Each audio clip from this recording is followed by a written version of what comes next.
अस्सलाम वालेकुम। Channel M5 से नसरीन हुसैन परवेज़ आपसे मुखातिब है। जनाब, अब से कुछ दिन पहले हमने माहिरा ख़ान के हवाले से कुछ क्लिप्स किए थे। वो माहिरा ख़ान के हवाले से नहीं थे, वो माशरे की उस बिगड़ी हुई शक्ल के हवाले से थे जिसमें बेजा असराफ, शादियों पर होने वाले बेतहाशा फजूल अखराजात और उनकी नुमाइश भी किस तरह। एक वो ज़माना था जब आप अपने अजीज़ व अकारीब और सोशल जो सर्कल है सिर्फ उसी तक आपकी पब्लिसिटी होती थी।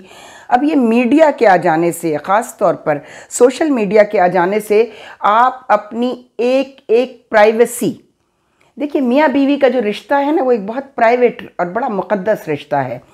लेकिन माहिरा ख़ान ने तो अपनी सुहाग रात तक शेयर कर ली, अपने शौहर के वारी सदक़े जाने वाली तस्वीरें भी कर ली शेयर।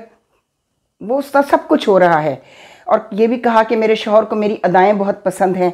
बिल्कुल होंगी, चूँकि मुस्तक़बिल में उन्होंने इन्हीं अदाओं का तो पैसा खाना है अपने बिज़नेस ग्रुप से।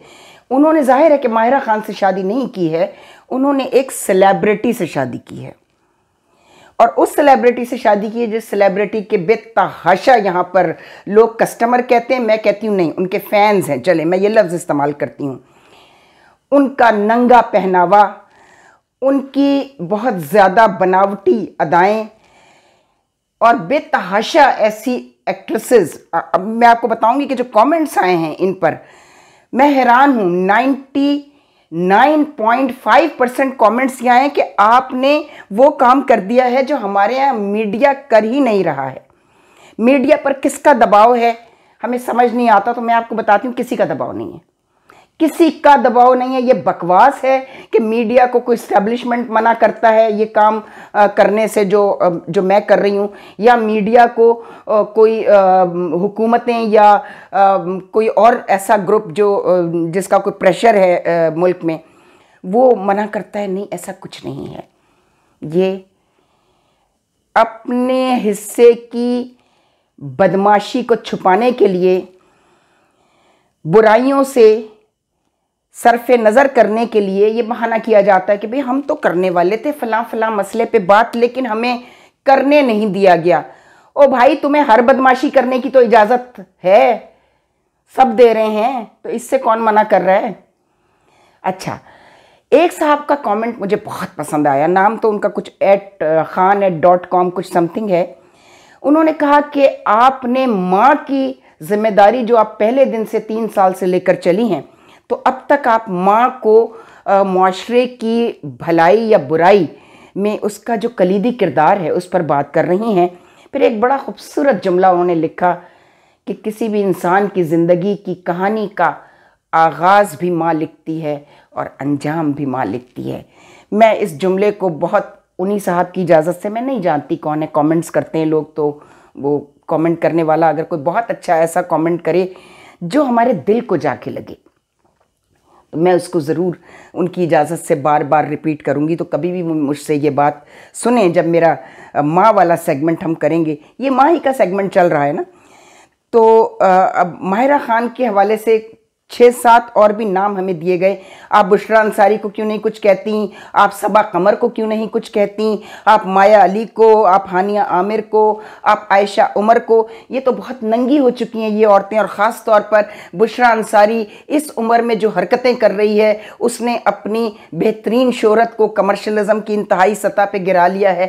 मैं मानती हूँ, मैंने कई दफ़ा ये बात कही है कि मैं बुशरा की भी बहुत बड़ी फ़ैन थी, बहुत लोग फ़ैन थे, क्योंकि एक वर्सटाइल आर्टिस्ट है। ये गिफ्ट उसे अल्लाह ने दिया था और उसने इस गिफ्ट को लोगों तक पहुंचाया और बड़ी अच्छी एक ज़िंदगी उसने अपने शौहर इकबाल अंसारी साहब के साथ गुजारी।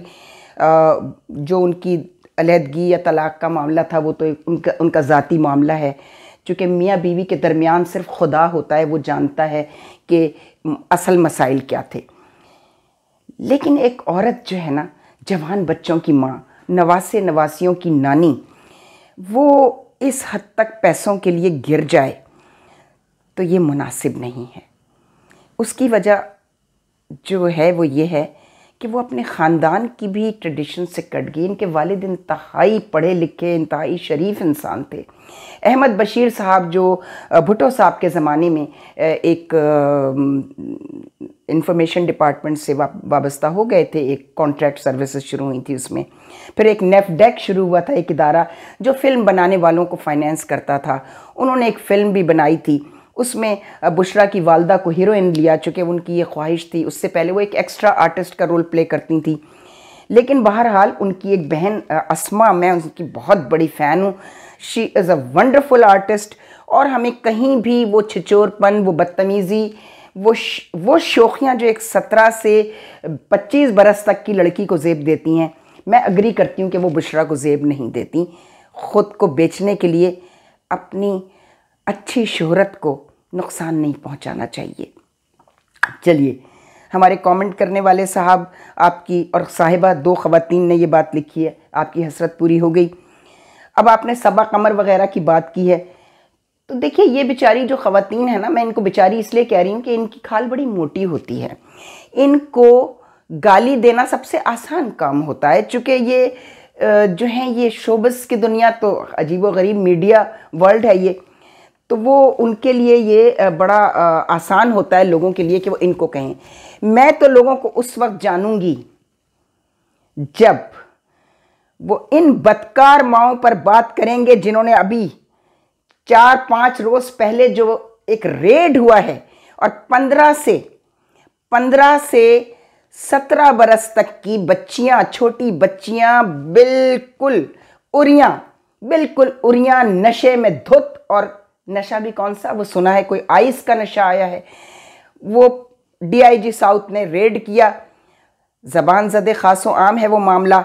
और आज मैं इस पर क्लिप करते हुए मुझे इंतहाई शर्म महसूस हो रही है उन बदकार, उन बेहुदा माओं के ऊपर। उन बच्चियों का कोई कसूर नहीं है। जब माएँ खुद इस हद तक आज़ाद हो चुकी हैं कि उनको कोई परवाह नहीं है कि उनकी इस उम्र की बच्ची, जब माँ की तवज्जो की बहुत ज़्यादा उन्हें ज़रूरत होती है, 12-15 से लेके और 17 साल तक की उम्र की बच्ची बदमाश नहीं होती। बदमाश की औरतें होती हैं जो 35 से 50 बरस 60 बरस तक जाती हैं, ये बदमाश होती हैं। ये बच्चियां तो इनकी उम्र है मौज मस्ती की, लेकिन उस मौज मस्ती को किसी अच्छे रास्ते पे भी तो डाला जा सकता है। इस्लाम कभी भी आपको उन चीज़ों से मना नहीं करता। फतेह मक्का का वाक़या हमारे सामने है। ख़वातीन दफ बजा रही थी तो लोगों ने रोका।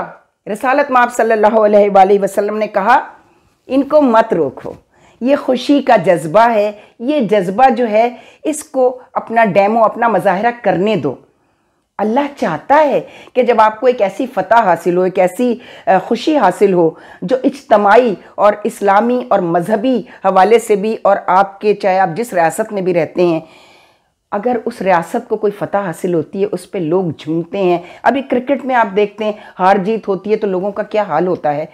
तो खुशी मनाने से अल्लाह ताला ने कहीं मना नहीं किया, लेकिन खुशी का ये अंदाज़, ये हेलोविन पार्टी क्या चीज़ है, ये तो हॉरिबल पार्टी थी भाई।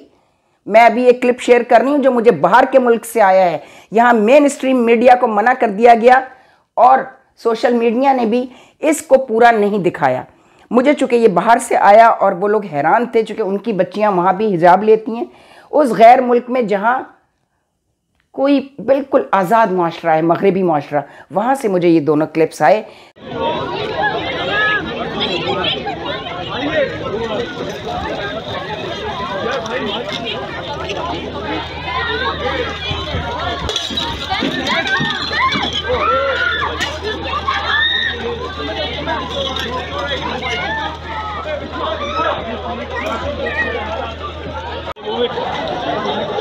I say move it.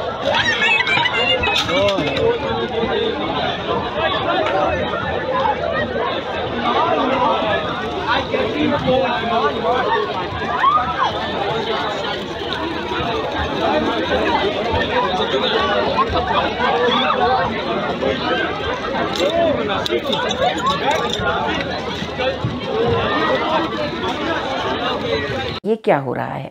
ये किस चीज़, ये पाकिस्तान में हुआ है, फिर देखा कराची और मेरे ही डिवीज़न डिस्ट्रिक्ट साउथ में। असद रजा साहब हैं डीआईजी साउथ और बड़े अच्छे पुलिस अफसर कहलाते हैं, उन्होंने ये रेड किया। इस पर एक बहुत ही बड़ी ट्रेजेडी क्या हुई कि पुलिस वालों पर इल्ज़ाम लगाना बड़ा आसान होता है। मैंने एक क्लिप देखा जिसमें जो लड़का रिपोर्टर था उस क्लिप करने वाली खातून का, उसको पेरेंट्स ने बुलाकर कहा कि आईजी बड़ा बदमाश है जो नया आया है, और डीआईजी इन्होंने हमसे पैसे मांगे हैं, चूँकि इन्होंने देख लिया था कि हम बहुत बड़े घरों की ये बच्चियां हैं हमारी, तो इन्होंने बाकायदा सर्वेलेंस की और पार्टी की एनओसी दी पहले तो, और जब एनओसी दे गई तो इनको एड्रेस भी पता चल गया और इन्होंने हमसे पैसा मांगा है बेतहाशा। ये सब झूठ है। पुलिस वाले को गाली देना, पुलिस वाले पर इल्ज़ाम लगाना, फौज पर इल्ज़ाम लगाना, सिक्योरिटी इदारों पर इल्ज़ाम लगाना बड़ा आसान हो गया अब लोगों के लिए। इन लड़कियों की माओं को, इनके बेहुदा बाप को जो हराम कमा के लाता है, जिसको सारा दिन हराम कमाने से फुर्सत नहीं है कि बेगम क्या कर रही हैं और बच्चियां क्या कर रही हैं, उनको गाली दो।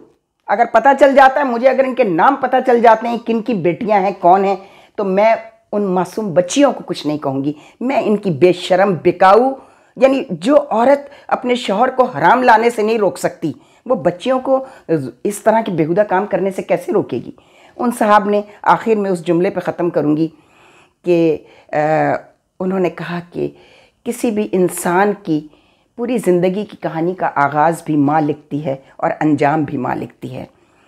और अभी ये बाकी है इस गुफ्तगू के दूसरे हिस्से में औरत का एक और कॉम्प्लेक्स मैं आपको बताऊंगी, जो माहिरा खान के ही नहीं, यानी जो कमेंट्स आए उसमें कहा गया कि अरे आंटी आप अल्लाह अल्लाह करें ना, आप क्यों लोगों के ऐब खोल रही हैं। ये ऐब नहीं है, ये माशरे में फैलाई जाने वाली बेहयाई और बेशर्मी है जिस पर बात करनी चाहिए। तो हमारी गुफ्तगू के दूसरे हिस्से में हम इस पर बात भी करेंगे। और एक खातून टीवी एंकर हैं इस्लामाबाद की, उनकी पूरी बदमाशी की मैं आपको पिक्चर, उनकी असलियत बताऊंगी। वो ऐप खोलना नहीं होगा, वो मैं उस औरत का टेक्स्ट मेरे पास, मैं चाहती हूँ अल्लाह करे, मैंने बहुत पहले ये क्लिप किया था कि वो खातून अदालत में जाए, मेरे खिलाफ कोर्ट में जाए, मैं वहाँ वो उनकी टेक्स्ट पेश करूँगी जो उन्होंने भेजी थी। और उस टेक्स्ट को पढ़ने के बाद हर शख्स ने कहा कि ये तो कोई शरीफ ज़ादी और कोई शरीफ औरत ये टेक्स्ट लिख ही नहीं सकती। सो इंशाल्लाह दूसरे प्रोग्राम में आपसे मुलाकात होती है इसी गुफ्तगू के सिलसिले को जारी रखते हुए। खुदा हाफिज। अफसानाए हस्ती हम अपने आका को सुनाए जाते हैं। अफसानाए हस्ती हम अपने आका को सुनाए जाते हैं। उम्मीद लगाए बैठे हैं